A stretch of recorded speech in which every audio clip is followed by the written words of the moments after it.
7 साल की थी तब उस अंकल ने मेरी फ्रॉक उठा की थी गंदी हरकत पर मुझे क्यों लगा मैं ही हूँ गंदी लड़की। वो मेरे पड़ोसी थे, अक्सर घर आते रहते थे, शरीर से काफी भारी भरकम थे और खाने पीने के शौकीन। घर में घुसते ही कुछ खाने की फरमाइश जरूर करते, कुछ खाने को ना भी मिले तो चाय तो जरूर ही पीते। घर में खासकर वो मेरी बुआ से जरूर बात करते, क्योंकि मेरे फूफा जी गुजर चुके थे। बुआ अकेली थी, ऐसे में उन्हें मोरल सपोर्ट भी मिल जाता था। असल में उस शख्स की बातें इतनी अच्छी थी, बात करने का तरीका, कोई भी उस पर यकीन कर लेता था। इसी वजह से शायद बुआ को उनकी बातें अच्छी लगती थी, पर उसकी यही हरकतें परिवार में बुआ को छोड़ दूसरे को पसंद नहीं आती थी।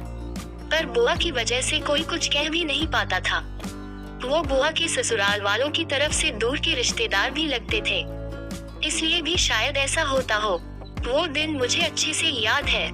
बारिश हो रही थी, जोरदार, झमाझम। बारिश देख मम्मी ने स्कूल जाने से मना कर दिया। अब बचपन में स्कूल ना जाने के लिए मम्मी ही कह दे तो कौन खुश नहीं होगा, इसलिए मैं भी खुश हो गई। साथ साथ मेरे भाई भी बारिश में स्कूल नहीं गए। वैसे मेरा एक छोटा भाई था जो हमेशा मुझसे बड़ा बनने की कोशिश में लगा रहता, और दूसरा बड़ा भाई भी था। खैर हमने बारिश के मौसम का लुत्फ उठाया और रूम में टेंट बनाकर खूब खेला। खेलते खेलते मैं सो गई और जब उठी तो दोपहर के 3 बज रहे थे। बारिश तब तक रुक चुकी थी। मौका मिलते ही भाई भी घर से बाहर घूमने निकल गया। मम्मी सो चुकी थी। मौका देख मैं भी घर से बाहर निकल गई। मुझे लगा मेरा भाई और बाकी पड़ोस के बच्चे बाहर खेल रहे होंगे, लेकिन जब बाहर गई तो वहाँ कोई नहीं था। मैंने वो सारी जगह छान मारी जहाँ वो हो सकते थे, पर मेरे हाथ कुछ नहीं लगा।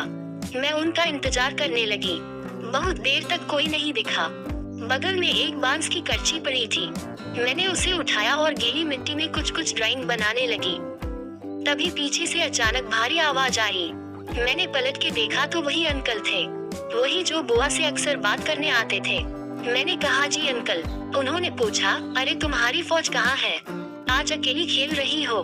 मैंने कहा पता नहीं, बाकी लोग कहाँ चले गए हैं, क्या आपने देखा वो कहाँ खेल रहे हैं, कहीं आपके घर की तरफ वाले मैदान में तो नहीं खेल रहे। लेकिन वहाँ तो मम्मी ने जाने से मना किया है। उन्होंने मेरी बातों का जवाब दिया, नहीं वो वहाँ नहीं है, पर मैं जानता हूँ वो कहाँ खेल रहे हैं। मैंने कहा सच में आप जानते हैं वो कहाँ है। उस अंकल ने अपनी गर्दन हिलाई और कहा चलो मैं ले चलता हूँ, पर मैंने मना कर दिया। मेरे घर के बगल में एक दुकान थी, वो अंकल वहीं जाकर बैठ गए। दुकान वाले से कुछ बात करने लगे। थोड़ी देर बाद उन्होंने मुझे फिर आवाज लगाई। मैं उनके पास गई। उन्होंने मुझे अपनी गोद में बिठाया और फिर कुछ कुछ बात करने लगे दुकानदार से। धीरे धीरे उन्होंने अपना हाथ मेरे फ्रॉक के ऊपर फेरना शुरू किया। वो मुझे नीचे छूने लगे।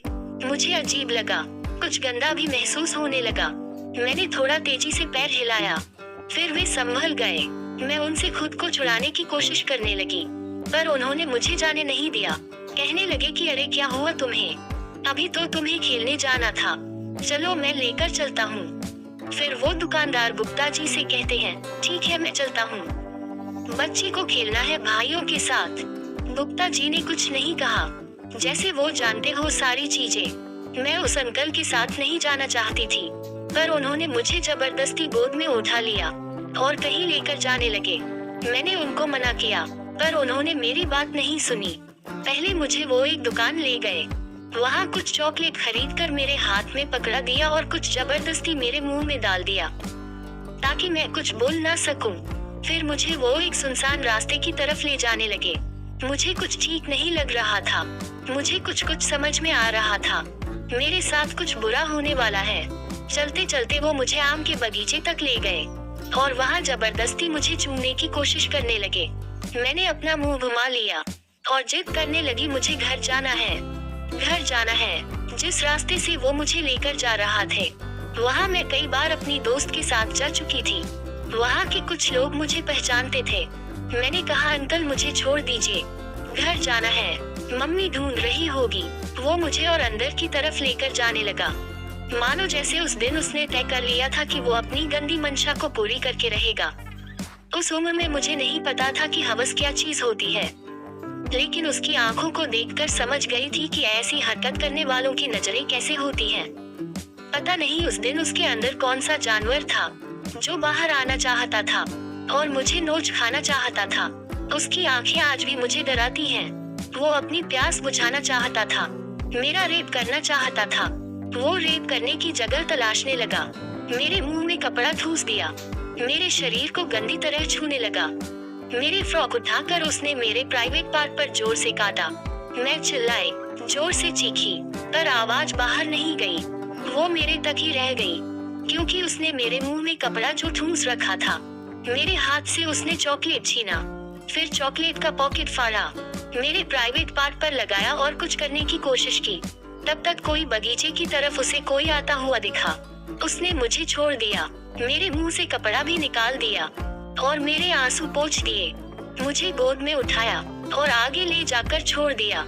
कहा खुद से घर चली जाओ, कहीं रुकना मत, सीधा रास्ता है। मैं रोते रोते अपने घर पहुंच गई। मम्मी ने देखा, पहले 2 थप्पड़ लगाए और गुस्से में पूछने लगी, कहाँ थी? शाम हो गई है, किससे पूछकर बाहर गई थी? मैंने कोई जवाब नहीं दिया, बोलती भी क्या?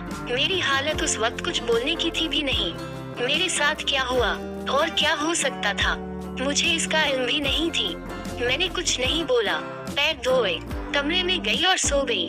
मम्मी को मेरा व्यवहार कुछ अजीब लगा। उन्होंने मुझे जगाया और पूछा क्या हुआ। मैंने कुछ नहीं बोला। कई महीने बीत गए, मैंने अपनी बात किसी को भी नहीं बताई। मेरे साथ क्या हुआ है, मैं किस चीज से गुजर रही हूँ, मैं क्या महसूस करती हूँ। हर रोज किसी दर्द से गुजर रही हूँ। क्या मेरी उम्र इतनी थी कि मैं दर्द को छुपा पाती? सिर्फ 8 साल की थी, सिर्फ 8 साल। क्या सच में बता पाना इतना मुश्किल होता है? बचपन में ही मैंने कैसे ये तय कर लिया कि मेरे साथ जो हुआ उसमें मेरी गलती थी, मेरे साथ बिल्कुल ठीक हुआ।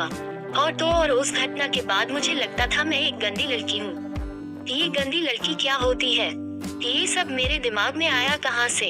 मैं 14 सालों से इस हादसे को अपने अंदर क्यों दबाए हूँ? मैंने कभी किसी को बताया क्यों नहीं? या शायद मैंने बताया पर किसी ने समझा नहीं। मैं ये दावे के साथ कह सकती हूँ कि मुझ जैसी ऐसी 1000 लड़कियाँ हैं जो खुद को अपने साथ हुई प्रताड़ना का शिकार मानती हैं। उस बात को 14 साल बीत चुके हैं, पर खुद को कैसे समझाऊं जो हुआ उसे भूल जाओ।